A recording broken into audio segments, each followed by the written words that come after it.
Hello guys and welcome to our Poker Lovers channel. Like I promised today, our video will be about the two grand divisions of poker. One is the sport modality, the tournaments, and the other one is cash game. What differs one from another? Everything. The only similarity is the general rules of poker, but the rest are completely different. Let's start with cash game. Here the players that compose the table can come to be from 6 to 9 in the majority of places, eventually reaching up to 11 players in a table. Currently, it is very rare for there to be a table with 11 players. The majority plays with 9 people, but it exists a modality in which only 2 players participate, called HU, heads up.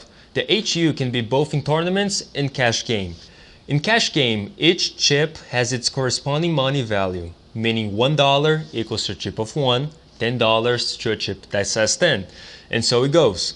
There exists a minimum amount and a maximum amount that each player can enter in a determined table.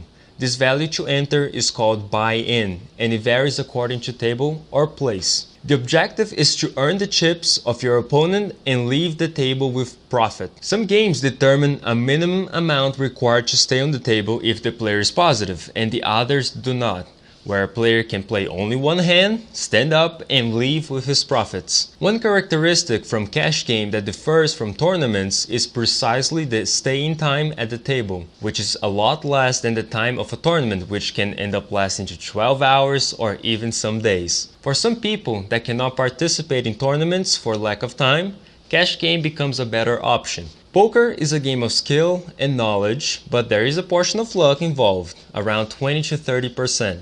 When more hands are played, less is luck involved and the greater need for a player to be skilled. Long games reduce the variance, which is the possibility for a bad player or one with a lot of luck to win a tournament. Only skilled players reach a final table of a tournament. The great secret of cash game is to know the right time to stop.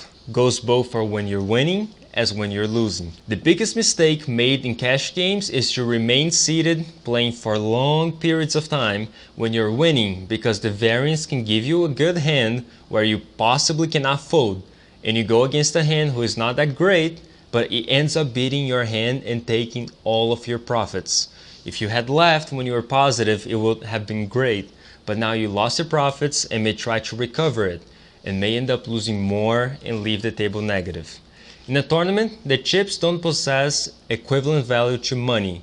There are tournaments where a player pays $500 to enter and receive 30k chips or more. There exist tournaments of varied values and prices. The bigger the buy-in value and the quantity of players, the bigger the final prize pot. Buy-in is a stipulated value to enter, just like cash games. They both have something called rake, which is the profit of the house. In the case of cash games, most houses in Brazil charge a rake of 5% per hand played. In the US, generally the casinos charge a fixed amount, regardless of pot size.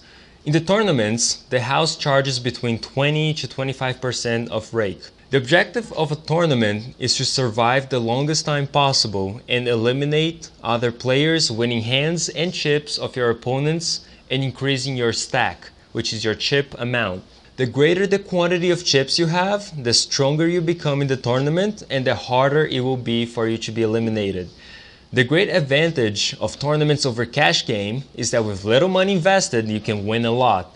The great advantage of cash games is to stay little time and leave with your profits.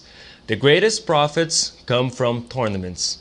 It is true that there exist very expensive cash games which you can win a lot, but the risks of losing a lot are very, very high.